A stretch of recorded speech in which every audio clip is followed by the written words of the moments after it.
Buenos días. Buenos días. Muy buenos días. Vamos a ver.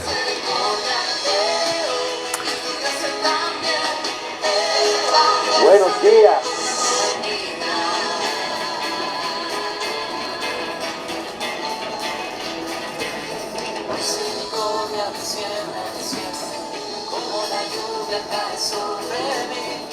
Misericordia desciende. Misericordia desciende, desciende, como la lluvia cae sobre mí. Misericordia desciende sobre mí. Recibo tu misericordia, tu gracia también. Yo danzaré por la eternidad. Recibo tu misericordia, tu gracia también. Yo danzaré por la eternidad.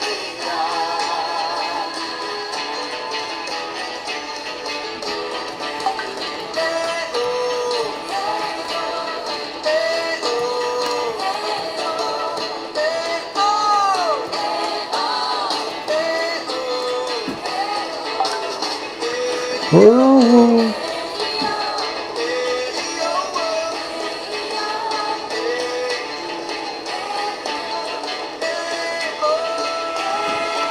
Bueno amigos, muy buenos días.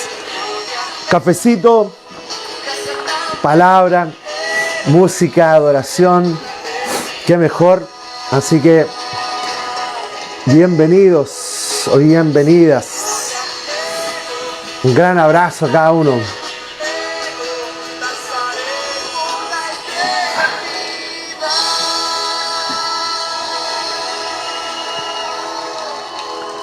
Eso. Vane, muy buenos días, amiga. ¿Cómo estás? ¿Cómo estuvo el fin de semana? Ajetreado. Tuvimos un lindo fin de semana ayer, ¿cierto? Tuvimos nuestra reunión presencial y online. Nos vimos, no sé, nuestro aforo es de 70, pero nos hemos limitado a 50. Y tuvimos ayer, no sé, las 50 personas, 48 personas, y fue un lindo tiempo de adoración, de palabra, de comunión. Así que les invitamos, si tienen interés en venir y asistir a la iglesia de manera presencial y congregarse, a comenzar a inscribirse para venir próximo domingo a las 11 de la mañana. Próximo domingo a las 11 de la mañana está la reunión familiar de adoración de Viña Maipú. También vamos a hacer una reunión especial para aquellos que no se han vacunado, para aquellos que no tienen las vacunas y no tienen el pase de movilidad, y que tenemos un aforo de 25 personas para que se puedan inscribir para el domingo a las 12:45 minutos. 12:45 minutos. Así que si tienen interés en venir, para los que tienen el pase de movilidad o vacunados, a las 11 de la mañana y a las 12:45 para aquellos que no tienen el pase de movilidad o que aún no se han vacunado. Bienvenidos Pilar, Enrique, ¿cierto? Muy buen día. Bueno, hoy día vamos a compartir una palabra. Así que tuvimos un lindo fin de semana ayer con los hermanos, nos congregamos, nos juntamos, adoramos al Señor juntos. Así que se viene este fin de semana también para que puedas asistir. Así que, pero bienvenidos, ¿ya? Bienvenidos. ¿Quién más está por ahí? Sí, es muy lindo volver a reunirse. Es muy diferente. No sé si tan diferente, pero es para algunos más que otros. Pero muy diferente adorar a Dios en la congregación y adorar a Dios en la pantalla. A veces es muy diferente. Uno puede escuchar una buena palabra, una buena prédica a través de una pantalla, pero adorar a Dios es una experiencia tan personal que vivirlo de manera presencial es diferente, ¿ya? Hola Gonzalo Muñoz, ¿cómo está, amigo? Romy Holguín también por ahí se conecta. Muy buenos días, ¿cómo están? ¿Cierto? Así que ¿comenzaron las reuniones presenciales también allá, Gonzalo, o todavía no han comenzado? Nosotros ya llevamos nuestro segundo domingo con reuniones presenciales. Seguimos con la reunión presencial y online y ha sido realmente algo precioso. algo muy hermoso poder volver a juntarse y volver a compartir con la familia de Dios. Así que, bien. Su cafecito. Edith, ¿cómo está, amiga mía? ¿Cómo está? Muy bienvenida. Partimos luego. Muy bien. Anímense a eso, háganlo. Háganlo. Es una bendición poder estar juntos, realmente. ¿Ya? Bueno, ya siendo las 9:05 de la mañana de este 2 de agosto, llegó agosto y son 13 grados ya acá en Santiago, tenemos 13 grados. Y nos han dicho que hoy día vamos a tener un día caluroso acá en Santiago, no sé, 28 grados, algo. Así que vamos a tener un día rico, a mí me encanta el calor, así que fabuloso, ¿ya? Fabuloso. Bueno, vamos a bajar un poquito aquí el volumen a nuestro gran amigo, ¿cierto?, de Rodrigo García. Bueno, muy bien. Bienvenido entonces, ya, vamos, bienvenido en tu casa, vamos a orar, vamos a comenzar, ¿cierto? Bienvenida Marcela y vamos a orar y a ir a la palabra, ¿les parece? Padre, te damos gracias este día lunes. Gracias porque comenzamos la semana, comenzamos un nuevo mes. Señor, y todas las cosas, dice en tu palabra, son hechas nuevas cada día, Dios. Así que, Padre, en esta mañana recibimos de tu gracia, recibimos de tu misericordia, recibimos de todo lo que tú tienes para nuestras vidas. Así que, Padre, abrimos nuestro corazón y mente, Padre, para que tú, Señor, nos guíe en esta semana. Guíanos en este mes, queremos caminar en tu voluntad, queremos caminar en tus planes. Señor, queremos aprender y ser cada día más, Señor, como Jesús. Aprender a amar como Él ama, a perdonar y ser Él, Señor, ser pequeños Cristos para esta sociedad. Así que, Padre, bendice tu palabra, bendice este tiempo juntos y te damos muchas gracias, Señor, en el nombre de Jesús.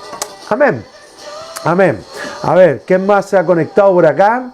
¿Cierto? Partimos luego, Marcela. Bueno, parece que estamos, ¿ya?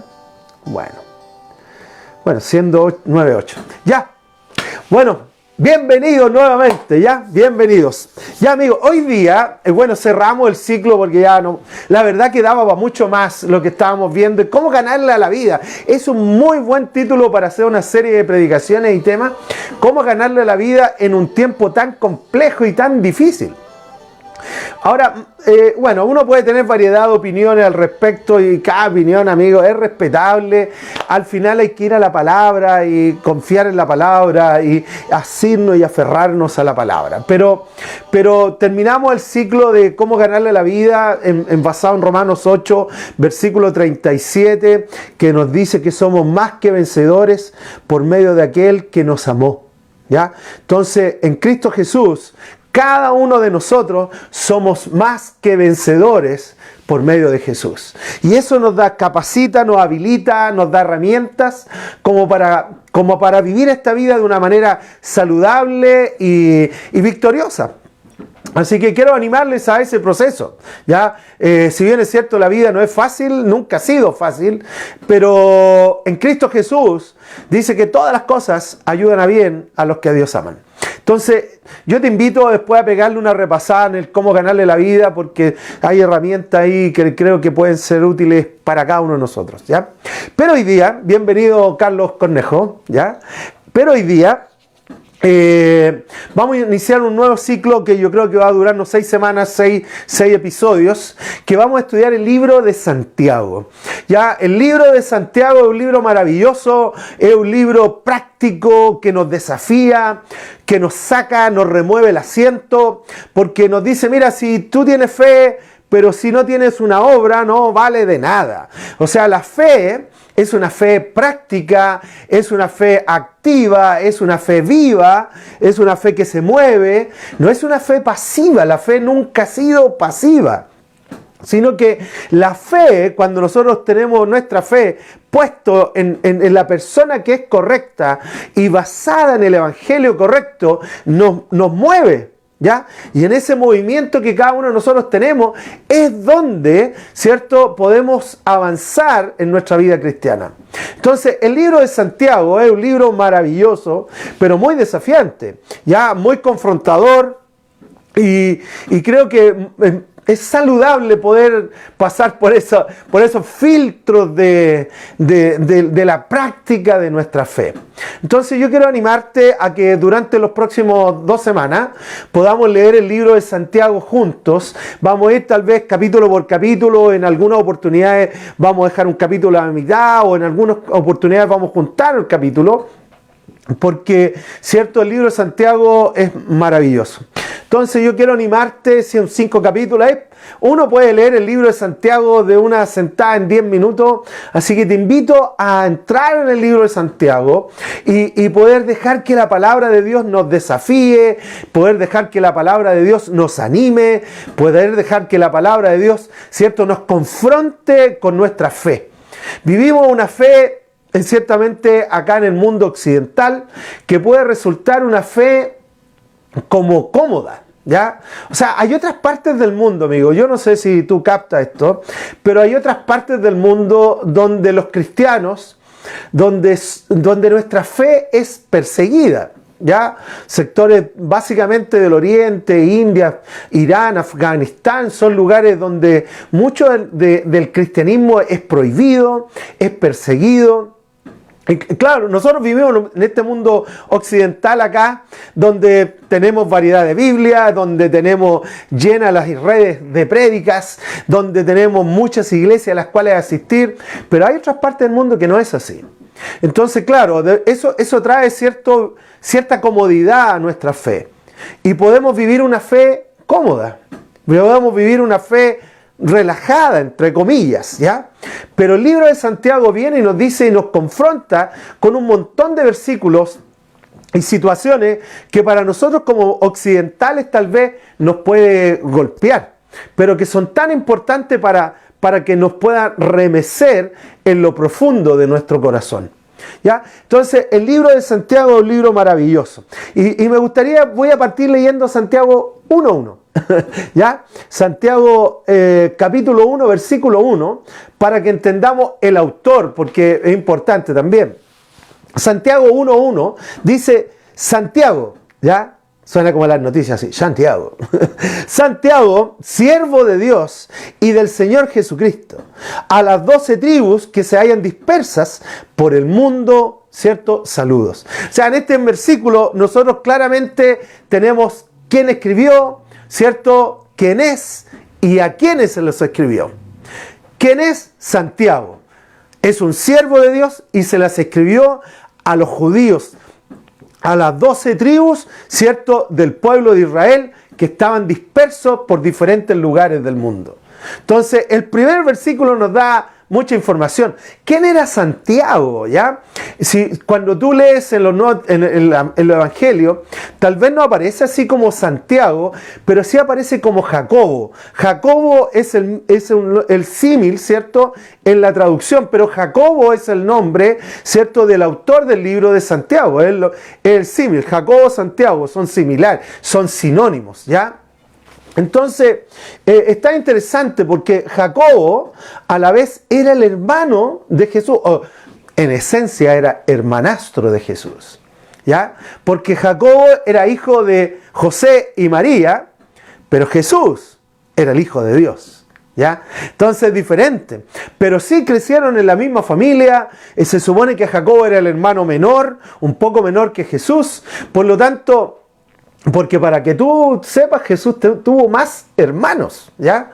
Entonces, por eso que es tan importante entender que el único nacimiento que tuvo María y que fue virginal fue Jesús. Pero luego María tuvo hijos, ¿ya? Y en ese proceso de tener hijos, ¿cierto?,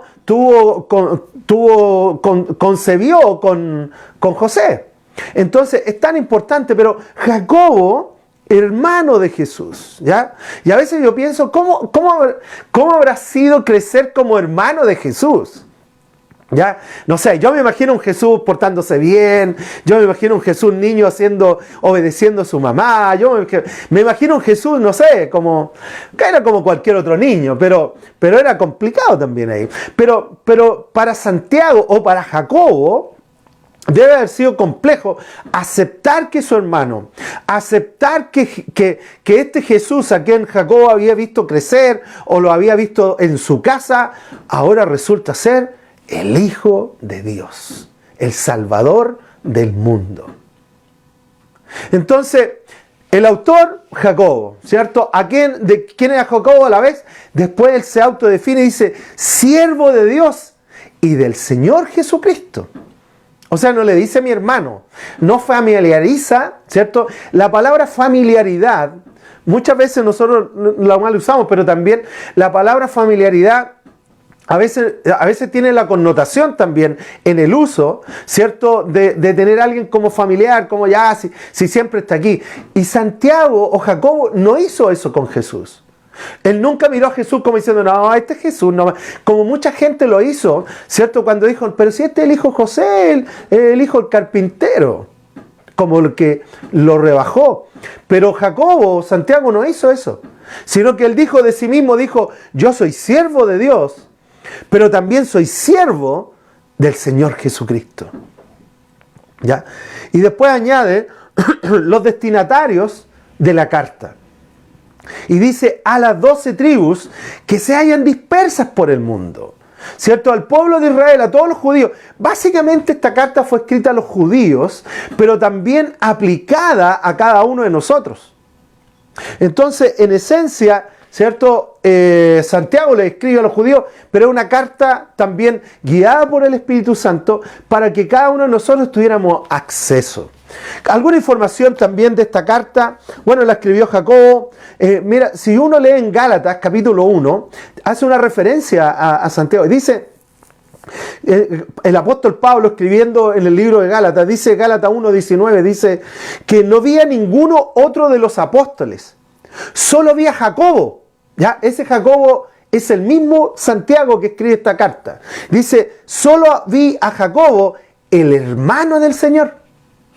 O sea, Pablo también conocía a Santiago y lo ubicaba como el hermano. Él sabía que Jacobo era el hermano, ¿cierto?, de Jesús. Pero a la vez, Jacobo, recuerden que la gran mayoría de los apóstoles, ¿cierto?, se quedaron en Jerusalén. Luego que Jesús, ¿cierto?, murió en la cruz, resucitó, ascendió al Padre, pero la gran mayoría de los apóstoles, si no todos, se quedaron en Jerusalén para guiar la iglesia, la cantidad de gente que estaba siguiendo al Señor. Ellos se quedaron, ¿cierto?, en la iglesia de Jerusalén. Entre ellos Jacobo, quien era uno de los ancianos principales de la iglesia en Jerusalén, de la iglesia cristiana en Jerusalén. Hay una referencia en Hechos 15, versículo 13, a esta situación. Mira lo que dice. Cuando terminaron, Jacobo, ¿cierto? Jacobo es Santiago, el mismo. Santiago igual Jacobo, Jacobo igual Santiago, es la misma persona, ¿ya? Pero cuando terminaron, dice, Jacobo tomó la palabra. En medio de la asamblea que había en una reunión que había organizacional entre los apóstoles. Y Jacobo estaba ahí. Y él tomó la palabra. Él era un anciano de la iglesia en Jerusalén. Y dice lo siguiente. Hermanos, escúchenme. Simón, por Pedro, Simón nos ha expuesto como Dios desde el principio tuvo a bien escoger entre los gentiles un pueblo para honrar a su nombre. Escogió a Israel. Con esto concuerdan las palabras de los profetas, que tal como está escrito. Después de esto volveré y reedificaré la choza caída de David y reedificaré las ruinas y las restauraré, para que busque al Señor en el resto de la humanidad todas las naciones que llevan mi nombre. Y así dice el Señor, que hace estas cosas conocidas desde tiempos antiguos. Por lo tanto, dijo Jacobo, yo considero que debemos dejar de ponerles trabas a los gentiles que se convierten a Dios. Más bien debemos escribirles que se abstengan de lo contaminado de los ídolos, de la inmoralidad sexual, de la carne de animales estrangulados y de sangre. En efecto, desde ese tiempo antiguo Moisés siempre ha tenido en cada ciudad que él lo predique y lo lea en la sinagoga cada día sábado. Pero Jacobo da una opinión en medio de un Sanedrín, o sea, en medio de una reunión que había de cómo trabajar con el mundo gentil no judío. Y él dice, mira, tenemos que facilitar las cosas para que los gentiles también crezcan y vayan y caminen con Jesús. Bueno, el punto es el siguiente. Esta carta de Santiago, ¿cierto? Es una carta cercana, pero Santiago, que a la vez era Jacobo el mismo, ¿cierto? Era el hermano de Jesús y era uno de los ancianos principales de la iglesia en Jerusalén. Entonces, tiene mucha autoridad. Y esta cartita fue escrita como... Se dice que tal vez esta carta fue dentro de las primeras cartas que se escribieron en relación al Evangelio. O sea, fue escrito entre el año 40 y 50 después de Jesús, ¿cierto?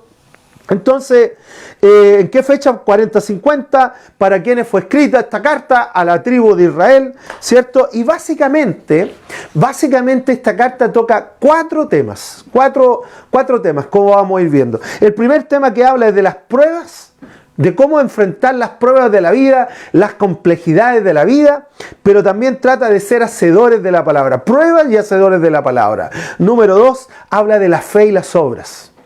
Que la fe no es una cuestión solamente hipotética, es una cuestión real. Habla de la lengua, del poder de lo que hablamos y del mundo, pero también habla de los ricos, ¿cierto? De la paciencia y la oración. Básicamente está dividida como en 4 partes. Yo lo voy a dividir como en 6, ¿ya? Pero creo que es importante poder entender esta carta, así que te invito, es una carta cortita, 5 capítulos, que podemos leerlo fácilmente, ¿cierto? En un par de minutos, así que te invito a leer esa carta. Bueno, ya leímos Santiago 1, versículo 1, pero me gustaría que leyéramos Santiago 1, versículos 2 y 3, porque Santiago es muy interesante, dice acá Santiago, ¿cierto? Siervo de Dios, siervo de Jesús y, ¿cierto? A las tribus. ¡Pah! Y de ahí va al hueso. Versículo 2 y versículo 3 se mete en la cancha y empieza a dar dirección y comienza de alguna manera a confrontar la vida de las personas. Dice, hermanos míos, versículo 2, Santiago 1:2. Dice, hermanos míos, considérense muy dichosos cuando tengan que enfrentarse con diversas pruebas. O sea, ¿a quién le gusta pasar pruebas? ¿A quién le gusta pasar problemas, situaciones complejas, difíciles? Yo creo que todos nosotros lo único que vamos a hacerle el quita a las problemáticas. Pero acá tenemos a Santiago diciendo, hermanos, considérense bendecidos, considérense, ¿cierto?, que Dios los está bendiciendo, dichosos, cuando tengan que enfrentar diferentes pruebas. Pues ya saben que la prueba de su fe, ¿qué produce? Constancia. ¿Ya? Él le dio un propósito a la prueba que lo encontré maravilloso. Cuando estaba leyendo, yo partí leyendo el jueves o viernes esta carta y lo encontré maravilloso porque la gran mayoría de nosotros, cuando enfrentamos una prueba o enfrentamos una tribulación o enfrentamos una problemática o enfrentamos una situación que para nosotros lo vemos como muy complejo y difícil, la tendencia es desesperarnos, buscar solucionar, pero Santiago le da otra dirección y dice, porque esa prueba, esa situación compleja y difícil viene a ustedes para producir constancia en la fe. Que sigamos confiando aún en medio de esa prueba y en medio de esa situación difícil, seguir confiando en eso, en Dios. Entonces, seguir confiando en Dios. Entonces, a mí me gustaría como punto número 1, tomarme estos versículos y decir lo siguiente. Que Dios usa las pruebas y que Dios usa las situaciones difíciles y que Dios usa las situaciones complejas, aunque a veces no nos guste, para generar madurez en nosotros. Si tú me muestras una persona constante en las cosas, si tú me muestras una persona que tiene cierto hábito y tiene cierta constancia, te voy a mostrar una persona madura. Jesús Jesús con intención llamó a los seguidores, les llamó discípulos, que tiene que ver con una cuestión de disciplina, tiene que ver con una cuestión de caminar con Jesús, tiene que ver con una cuestión de confiar en Él, aún en la situación más compleja y difícil que podamos estar viviendo o pasando. Entonces Santiago viene y nos desafía, le dice, oye, siéntanse dichosos y bendecidos cuando enfrenten pruebas. Porque esa prueba que ustedes están viviendo, ¿cierto? Que es una prueba que va a generar una fe constante. Ahora, yo podría dar vuelta a esto. Entonces, uno podría decir, o sea, existe una fe inconstante. Entonces, existe una fe que está en altibajo. Confío en Dios, no confío en Dios, confío en Dios, no confío en Dios. Viene una situación demasiado compleja, no confío en Dios y la busco arreglar yo. Pero Santiago está diciendo, amigos y amigas, en medio de toda situación, sigue confiando en Dios. Sigue confiando en Dios. Dios siempre va a abrir una puerta para cada uno de nosotros. Entonces, lo primero que yo quiero declarar aquí es que la fe, las pruebas, las situaciones complejas de la vida vienen a nuestras vidas o enfrentamos esas situaciones y podemos darle un sentido de madurez. Podemos desarrollar constancia en nuestra fe. Ya aquí hay algo real, que muchas veces cuando todo marcha bien, cuando todo está tacita leche, cuando todo está muy lindo, Hakuna Matata, marcha todo bien, es fácil tener fe ahí. Es fácil confiar en Dios cuando todo está ok, todo está como uno quiere que esté. Pero es otra cosa seguir confiando en Dios cuando las situaciones son difíciles. Mira lo que pasó con los discípulos. ¿Qué ocurrió con los discípulos? Ellos caminaron con Jesús mientras Jesús predicaba y miles le seguían. Y ellos caminaron con Jesús porque Jesús era el personaje de ese momento.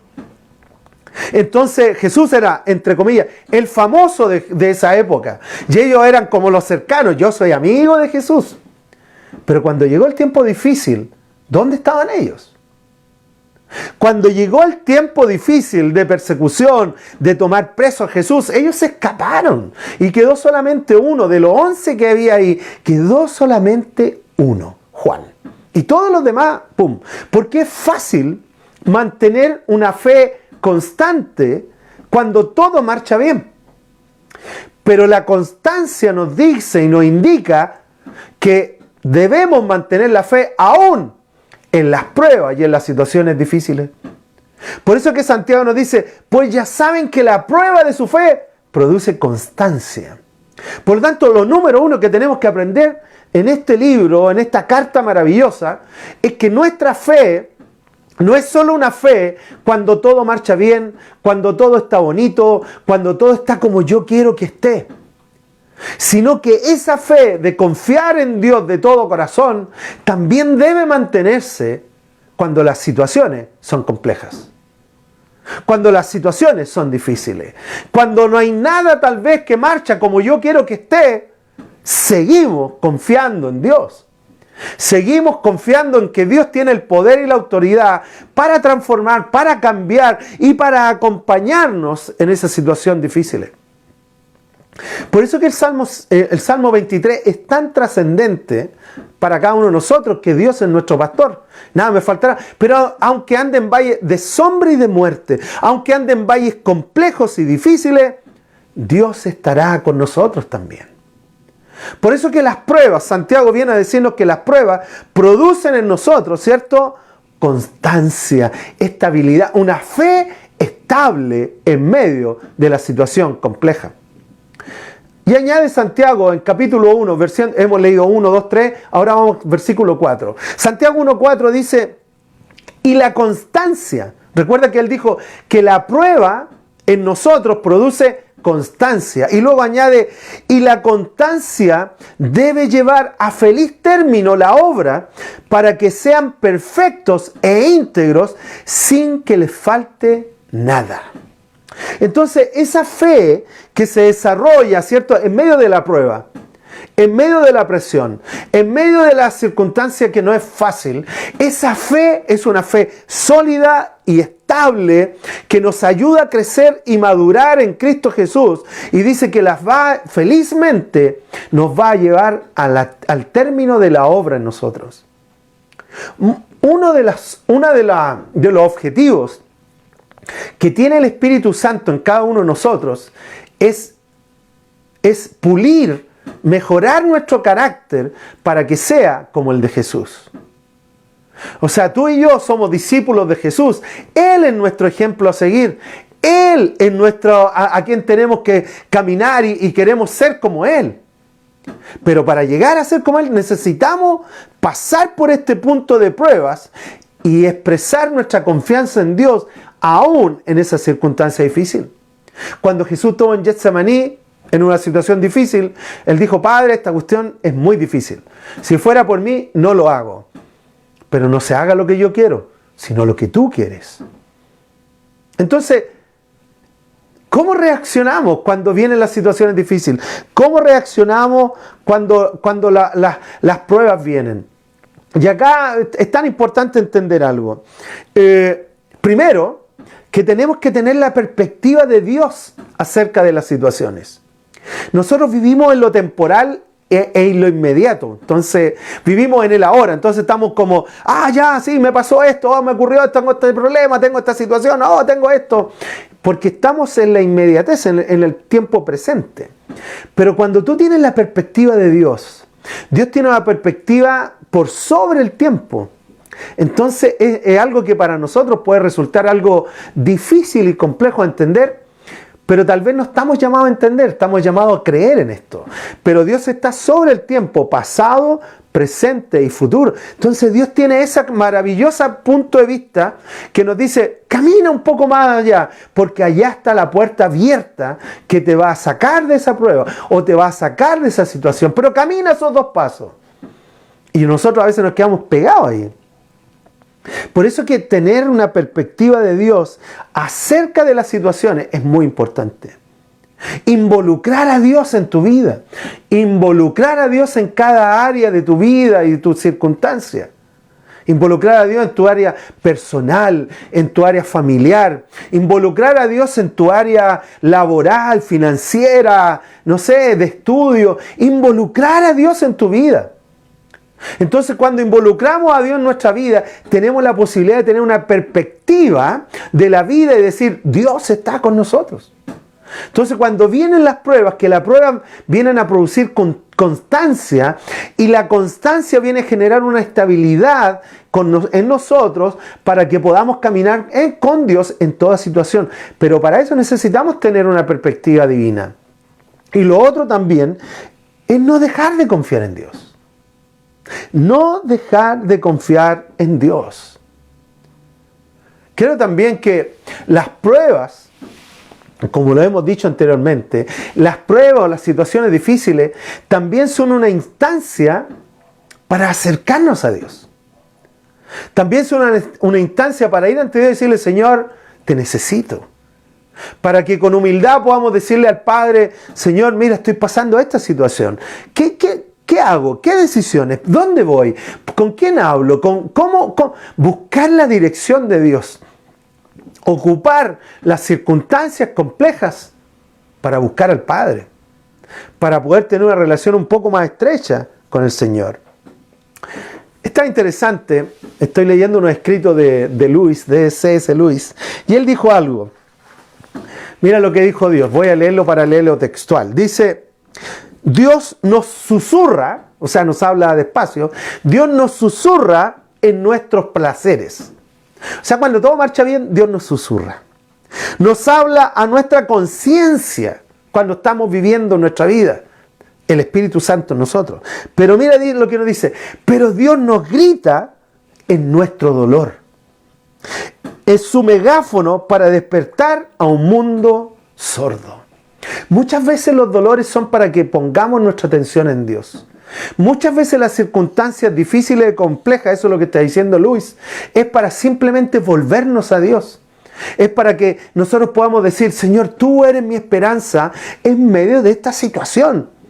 Señor, no sé qué hacer, no sé, laboralmente, familiarmente o matrimonialmente. A lo mejor el matrimonio no anda bien y mantenemos esa actitud orgullosa, soberbia, de decir: no, yo voy a hacer lo que yo tengo la razón, o yo voy a hacer lo que... En vez de buscar a Dios y buscar el consejo de Dios para nuestro matrimonio, o buscar el consejo de Dios para nuestra familia, buscar el consejo de Dios para nuestro trabajo, nuestras finanzas, Buscar el consejo de Dios en eso. Entonces, sin duda, lo que está diciendo Luis es que cuando todo marcha bien en los placeres, Dios nos susurra. En la vida normal, Dios nos habla a nuestra conciencia, pero cuando experimentamos dolores o situaciones complejas, pruebas difíciles en la vida, Dios nos grita: oye, yo estoy contigo. Entonces, ¿qué hacer? ¿Qué hacer en medio de esta situación? Santiago, seguimos al versículo 5. Dice lo siguiente, Santiago 1:5. Si a alguno de ustedes le falta sabiduría, pídasela a Dios. Matrimonial, personal. Si estoy pasando situaciones personales, matrimoniales, laborales, financieras, con mis hijos, etc., pídale a Dios sabiduría y Él se la dará, pues Dios a todos da generosamente y sin menospreciar a nadie. Cuando vamos con un corazón humilde, que está expresando confianza en Dios, Dios te va a dar esa sabiduría que necesitas para tomar las decisiones adecuadas. Y eso es lo maravilloso, porque Santiago está aquí, este es un libro práctico. Santiago no se anda por la rama, es un libro práctico. Entonces está diciendo, oye, si estáis pasando pruebas, si estás pasando situaciones difíciles, ¿cómo estás enfrentando esa situación? ¿Cómo la estás tratando? ¿Estás tratándolo bajo tu misma sabiduría? No, yo estoy leyendo a Coalo, o estoy leyendo, no sé, a la Pilar, estoy leyendo así como libros varios. Busca a Dios, vaya a la palabra, busque a Dios, porque dice que el que le falte sabiduría, que se la pida a Dios y Él se la va a dar. Entonces, claro, pruebas que generan una fe constante en cada uno de nosotros. Entonces, ¿cómo enfrentamos estas pruebas? Buscando sabiduría de lo alto. Buscando la sabiduría adecuada que nos puede llevar a tener las respuestas del cómo enfrentar las situaciones. Luego nos añade Santiago en el versículo 6 al 8. Versículo 6 al 8. Estamos leyendo versículo por versículo, capítulo 1 del libro de Santiago. Dice Santiago 1, 6 al 8. Dice, pero que pidan con fe, sin dudar. Vuelve a la fe, ¿te das cuenta? Si vas a tener si tienes pruebas, si estás enfrentando pruebas, dice él, esa prueba es para pulir tu fe. Estabilizar tu fe, tener una fe constante, no solo cuando todo marcha bien, sino también tener esa fe cuando las cosas no marchan como nosotros queremos. Entonces él dice, pídele a Dios sin dudar, porque quien duda es como las olas del mar, agitadas y llevadas de un lado para otro por el viento. Significa que cuando nosotros comenzamos a dudar de Dios, cuando nosotros comenzamos a cuestionar a Dios, o cuando nosotros comenzamos a quejarnos de Dios, a quejarnos a Dios, ¿cierto? Vamos a ser llevados por las diferentes situaciones de la vida, de nuestras propias emociones y pensamientos, y vamos a salir golpeados de eso. Versículo 7 dice él, quien es así, no piense que va a recibir cosa alguna del Señor. Es una fe indecisa e inconstante en todo lo que hace. Entonces Santiago nos enfoca y nos dice y nos llama a tener una fe constante, enfocada, disciplinada, ¿cierto? Y segura, con convicción. Yo, si tengo algo que decir luego de 30 años ya, más de 30 años cristiano, es que la fe está con nosotros en cada momento. Es como una fe que está enfocada en un Dios todopoderoso. Por eso cuando Jesús expresó, dijo, si tuvieran fe como un grano de mostaza, le dirían a este monte, hácete para allá y se haría. No se trata del tamaño de la fe, se trata del objeto de nuestra fe. Y ese es Dios. Cuando están bien las cosas, cuando las cosas no están tan bien. Cuando todo marcha como yo quiero, cuando las cosas no están como yo quiero. Dios sigue siendo Dios. Dios no ha cambiado. Dios no ha cambiado. Nosotros cambiamos, las situaciones cambian, pero Dios no cambia. Por lo tanto, nuestra fe no debería cambiar. Seguimos confiando en Dios y sabemos que esa confianza en Dios en medio de la prueba o en medio de la tribulación, en medio de la problemática, tiene que generar en nosotros, ¿cierto?, una confianza, una seguridad y una esperanza de que Dios actuará en nuestro favor. Pídele a Dios sabiduría. Busca a Dios por sabiduría para tomar decisiones adecuadas y correctas. Pero pídele con fe, dijo Santiago. Pídele con fe. Porque Él te la va a dar, porque Dios es un Dios generoso. Pídele con fe, dice, porque quien duda, quien no tiene esta constancia, dice, es como la ola del mar, que va para allá, va para acá. Pero cuando tenemos una fe constante en Dios, cuando vengan las tribulaciones, cuando vengan las pruebas, cuando vengan los problemas, cuando vengan las situaciones complejas, vamos a poder mantenernos enfocados en Dios. Para mí, de manera personal, la actitud, los discípulos eran hombres y mujeres, hombres como tú y como yo, no eran de otro planeta. Por lo tanto, claro, cuando Jesús era famoso, ellos caminaron con Él. Querían ser famosos y tener, cierto, lo que Jesús tenía. Pero cuando llegaron los tiempos difíciles, cuando llegaron los momentos complejos, cuando llegaron las situaciones de presión a Jesús, los discípulos, ¡pum!, desaparecieron. Y quedó solo uno, Juan. Y Juan lo acompañó hasta el momento de la cruz. Y Jesús le habló desde la cruz y Juan ahí sufriendo con él. Su fe se mantuvo constante hasta el final. Los demás aparecieron después. Por eso, cuando Santiago nos habla, y es muy probable que Santiago vio esa fe de Juan. Es muy probable que Santiago, el hermano de Jesús que estamos leyendo aquí, es muy probable que él vio esa fe de Juan y dijo, esa es la fe. No es solo una fe cuando todo marcha bien, ni es una fe para mi beneficio. Por eso que, entre comillas, el evangelio de prosperidad es un evangelio de humo. Porque la fe no es algo para mi beneficio. La fe es algo de confiar en Dios y aceptar los planes de Dios y caminar en los propósitos de Dios. Aun cuando estemos bien arriba, abajo, Dios sigue siendo Dios. Santiago dice, pídele sabiduría. Y a veces nosotros tomamos decisiones bajo nuestras propias ideas, bajo nuestros propios conceptos, bajo nuestra propia experiencia, porque decimos, no, yo he experimentado. Vamos a la palabra y podemos decirle, Padre, dame de tu sabiduría.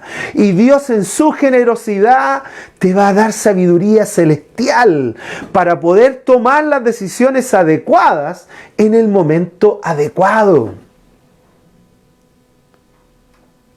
Pero cuando somos inconstantes, Santiago dice que somos como las olas del mar, que va para allá, viene para acá, va para allá y viene para acá. Mira lo que dice en 1 Pedro 5, 1 Pedro capítulo 1, versículos 5 al 7.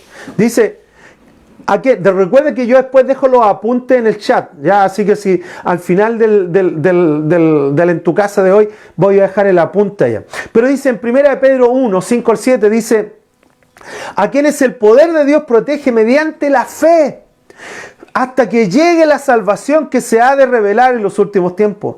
Esto es para ustedes motivo de gran alegría, que a pesar de hasta ahora han tenido que sufrir diversas pruebas por un tiempo, el oro, aunque perecedero, se acrisola, se purifica con el fuego. Y así también la fe de ustedes. Pedro entendió también esto. Y así también la fe de ustedes, que vale mucho más que el oro, al ser purificada por las pruebas, demostrará que es digna de aprobación, de gloria y honor, cuando Jesucristo se revele nuevamente. ¿Pero qué está diciendo Pedro aquí? Está diciendo, así como el oro se purifica por el fuego, nuestra fe se purifica en las pruebas. De hecho, él ocupa la palabra sufrir. Recuerden que en ese tiempo había persecución, habían otros elementos allá que nosotros no los vivimos acá. Pero Pedro está diciendo, mira, esa fe que tú tienes se purifica, mejora, madura, se hace constante en medio de las pruebas, del sufrimiento y las situaciones difíciles. ¿Cómo enfrentas tú las situaciones complejas y difíciles? ¿Cómo enfrentas el sufrimiento? Es tan importante, porque a veces pensamos que porque sufrimos Dios nos dejó. Y no. Recuerden que Jesús es llamado el varón de dolores. La Biblia llama a Jesús el varón de dolores. Pero muchas veces nosotros queremos hacerle el quite a los dolores, el sufrimiento. No quiero pasar por eso. Pero Santiago nos dice, siéntanse dichosos, bienaventurados, bendecidos, cuando pasen por diferentes pruebas. Porque esa prueba va a generar en ustedes una purificación de su fe. Una fe constante y madura. Entonces, leer Santiago a veces no resulta tan fácil. Porque nos confronta nuestra naturaleza humana, confronta nuestros pensamientos y confronta nuestra forma de tomar decisiones. Si te falta sabiduría, pídele a Dios, está diciendo. Si no sabes cómo solucionar un problema, pídele a Dios. Si no sabes cómo restaurar tu matrimonio, pídele a Dios. Si no sabes cómo tratar a tus hijos, pídele a Dios. Si no sabes cómo mejorar en tu trabajo, cómo avanzar en tu trabajo, pídele a Dios. ¿Te das cuenta? Si no sabes cómo administrar tus recursos, si no sabes cómo administrar lo que Dios ha puesto en tus manos, sea mucho o poco, amigo, eso da lo mismo. Los principios bíblicos de la administración financiera siguen siendo los mismos para el que tiene mucho o el que tiene poco, porque es sabiduría del cielo. Es tan interesante. Entonces, lo primero que tenemos que entender es que las pruebas vienen a purificar, a mejorar, a generar constancia en nuestra fe. Número 2, porque ya la hora va pasando, número 2, ¿cierto? Me gustaría leer Santiago capítulo 1, ¿cierto? 13, versículos 13 y 14. Dice que nadie, al ser tentado, pueda decir, es Dios que me está tentando. Porque Dios no puede ser tentado por el mal, ni tampoco tienta Él a nadie. O sea, Dios no es el que tienta, amigos. No es que Dios te puso esta tentación. Entonces uno dice, esta tentación que Dios me puso adelante. Es mentira eso, no es así. Dios nos anda poniendo trampitas por delante. Sino que, versículo 14 dice, sino que todo lo contrario. Cada uno es tentado cuando por sus propios malos deseos lo arrastran y lo seducen. Entonces, número 2, lo primero que habíamos dicho es que la fe produce en nosotros constancia. O sea, las pruebas producen en nosotros una fe constante. Pero número 2, lo siguiente es que Satanás, ¿cierto?, usa las pruebas y las situaciones complejas para robar y destruir nuestra vida, para robarnos del plan de Dios, para distraernos del plan de Dios, para desorientarnos del plan. No es Dios el que te tienta. Dios nunca te va a tentar. De hecho, dice la Biblia que Dios no puede ser tentado, ni Dios va a tentarnos, sino que es el diablo y nuestra propia naturaleza, ¿cierto?, humana, que se tienta con variedad de cosas y que puede ser un distractor de los planes y propósitos de Dios en nuestra vida.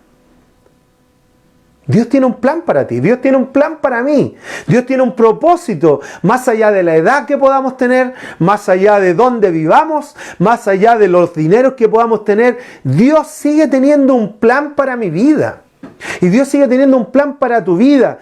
¿Qué es lo que es eso? Cuando tú te alineas con el plan de Dios, ¿sabes lo que vas a lograr? Que mucha gente se vuelva a Cristo, que personas comiencen a conocer a Jesús. Pero cuando cada uno de nosotros somos distraídos, somos desorientados, somos como sacados de ese plan, es porque el diablo nos está tentando con diferentes situaciones. Aprendimos hace poco con mi grupo Conexión que no todas las alternativas, no todas las posibilidades o oportunidades vienen de Dios. Y a veces hay oportunidades en la vida, este trabajo, esta situación. Y a veces hay oportunidades que nosotros llegamos y tomamos sin preguntar a Dios, pero que al final nos desorientan o quitan nuestro tiempo del plan de Dios en nuestras vidas. ¿Quieres saber si tú estás caminando en el plan de Dios? Uno de los frutos de caminar en el plan de Dios es que otras personas van a conocer a Jesús. ¿Hay personas conociendo a Jesús por medio de tu vida? Hazte esta pregunta. Pero número 2, Satanás usa, ¿cierto? Este tipo de pruebas y circunstancias difíciles para desorientarnos, bajar nuestra fe, robar nuestra fe, ¿cierto? Permite la incredulidad en nosotros, la desconfianza en Dios y la confianza en nosotros mismos. Escribe Santiago en Santiago 1, versículos 14-15, para entender un poquito cuál es el proceso de la tentación. Recuerda que leíamos recién en Santiago 1, versículos 13 y 14, dice que nadie al ser tentado diga, es Dios quien me está tentando. Porque Dios no puede ser tentado ni tampoco tienta Él a nadie. Entonces la tentación es real. La tentación despierta nuestra naturaleza humana. La tentación despierta los deseos humanos. Pero nosotros estamos llamados a caminar bajo los valores del reino, no los deseos humanos. Entonces, Santiago escribe en el capítulo 1, versículos 14 y 15, y dice lo siguiente: todo lo contrario, cada uno es tentado cuando por sus propios malos deseos lo arrastran y lo seducen. Versículo 15 dice: luego, cuando el deseo se ha concebido, engendra en sí el pecado. Y el pecado, una vez que ha sido consumado, da a luz la muerte. Recuerda que la Biblia sigue diciendo lo mismo. La paga del pecado, el resultado y el fruto del pecado es muerte. Por lo tanto, cuando nosotros nos involucramos en cuestiones, nos dejamos llevar por la tentación y caemos en ese pecado, o nos lleva ese pecado, o decidimos pecar en esa situación, va a generar un proceso, ¿cierto?, doloroso en cada uno de nosotros. Bueno, ¿cuál es el proceso de la tentación? Hay gente que me dice, pastor, no sé cómo caí en esto. Pastor, no sé cómo estoy en esta situación ahora. Pastor, no sé cómo caí. Bueno, en algún momento seguiste un proceso. El diablo tiene un proceso para estas situaciones. Y por eso es que cada uno de nosotros tenemos que ser astutos y tenemos que ser vivaces para captar las artimañas del diablo contra nuestras vidas. ¿Cuál es el proceso? ¿Qué es lo primero que el diablo hace? Lo primero que él hace es captar nuestra atención. Estoy aquí. No es que el diablo se presenta diciendo estoy aquí, sino que él conoce nuestras debilidades. Él conoce la debilidad humana. ¿Ya? Él conoce la debilidad humana. Por lo tanto, él lo que hace es presentar una carnada, ¿cierto?, para captar nuestra atención. Mira, ojo, ¿qué es lo primero que pasa? Estoy aquí, ¿cierto? Es lo primero que ocurre. El diablo conoce nuestras debilidades. Por lo tanto, como él es mentiroso, él es destructor, él es un engañador y un mentiroso, él ocupa nuestras debilidades en nuestra propia contra. ¿Cuál es el proceso? Nos capta la atención, pero luego nos engaña y nos dice, mira si no es tan malo, que es lo mismo que le dijo a Eva. Mira si no es tan malo, si en realidad no te va a hacer tanto daño. ¿Y qué es lo que hace eso? Despierta un deseo. Despierta el deseo humano en cada uno de nosotros. Y nosotros hasta ahí todavía podemos parar la situación. Pero el proceso pasa del deseo a una desobediencia. Que muchas veces, sabiendo lo que tenemos que hacer, pero somos captados nuestra atención, despierta un deseo, ¿cierto? Y nos dejamos llevar por el engaño a la desobediencia. ¿Qué es lo que trae esa desobediencia? Que caemos en la tentación. Caemos en esa situación. ¿Sabes cuál es el gran problema? Que el diablo es un miserable que luego que nos capta la atención, luego que nos engaña, despierta el deseo, nos lleva a la desobediencia, por lo tanto nos lleva al pecado y luego nos culpa. Y luego nos dice, ¿acaso tú no eras un hijo de Dios, hija de Dios? Mira dónde estás ahora. Mira en lo que estás ahora por tu culpa. Cuando en general es Él el que genera tentaciones, pero es nuestra responsabilidad detectar esa situación y frenar esa situación. Por eso creo que es tan importante aprender a identificar nuestras debilidades. Aprender a identificar nuestras debilidades. O sea, es de maduros, yo creo. Es de madurez. Poder saber, mira, esto para mí me genera problemas. Por lo tanto, cuando el diablo quiera venir a tentarme, cuando la sociedad quiera venir a tentarme, cuando hayan situaciones que quieran venir a generar tentación, en aquellas áreas que yo sé que soy débil, me voy a alejar de eso. Porque no quiero estar en una situación que yo sé es una debilidad para mí. ¿Qué es lo que dice Santiago en el versículo 16? Santiago es 1, versículo 16. Mira lo que dice, cortito, versículo cortito, dice, mis queridos hermanos, no se engañen. Y uno puede decir, no, si yo manejo esto, no, si esto yo lo tengo controlado, no, si esto no es para tanto. Y minimizar las consecuencias de la situación. Y Santiago viene y nos dice, oye, no se engañen. El corazón es engañoso. Y el corazón nos va a decir, no, si no es tan malo, dale nomás, échale para adelante.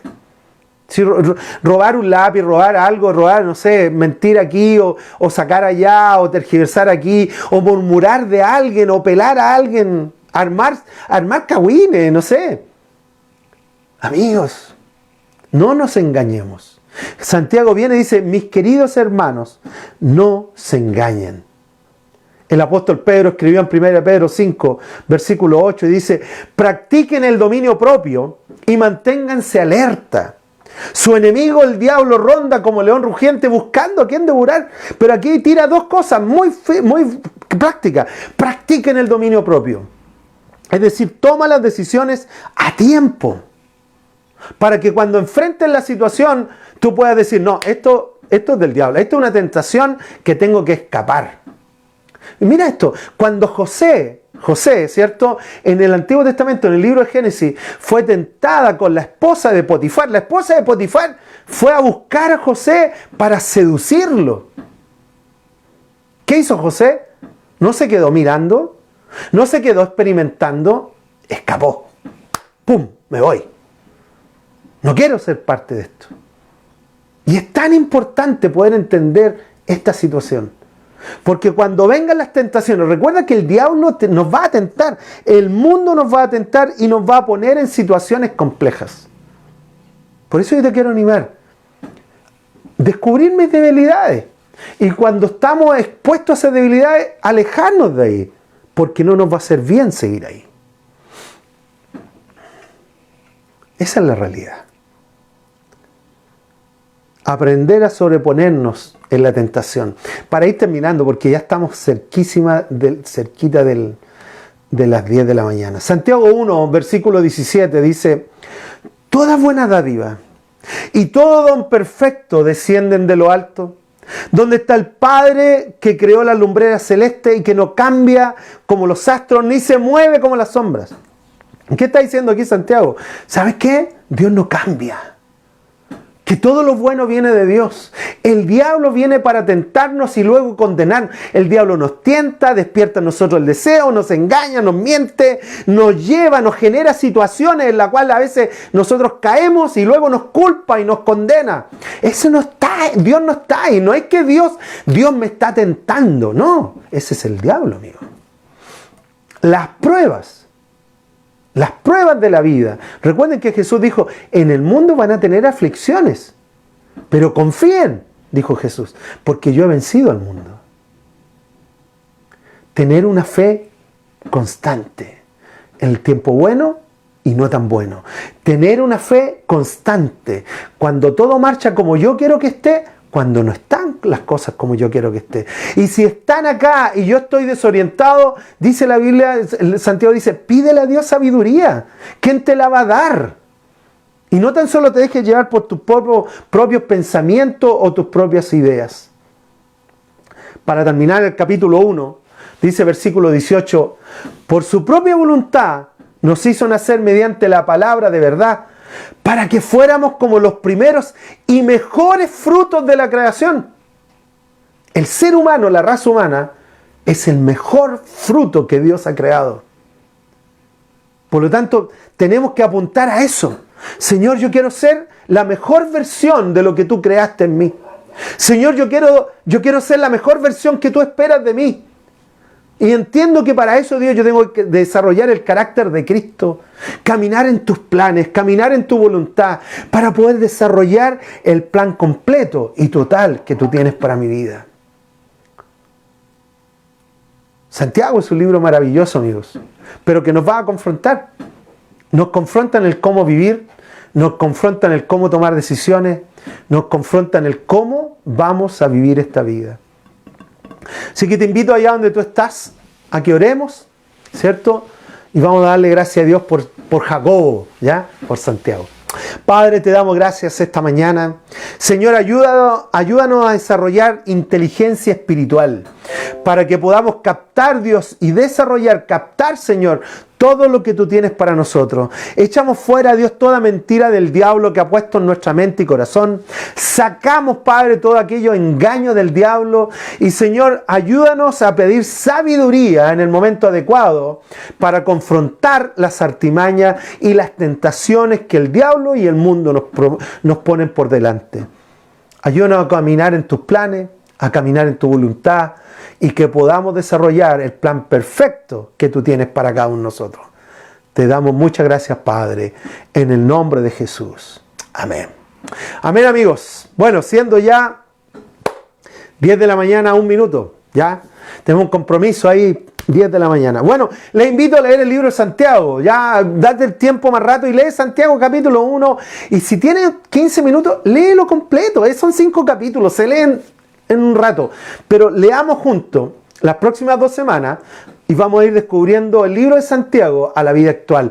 ¿Cómo hemos de vivir hoy día desde la perspectiva del libro de Santiago? Amén.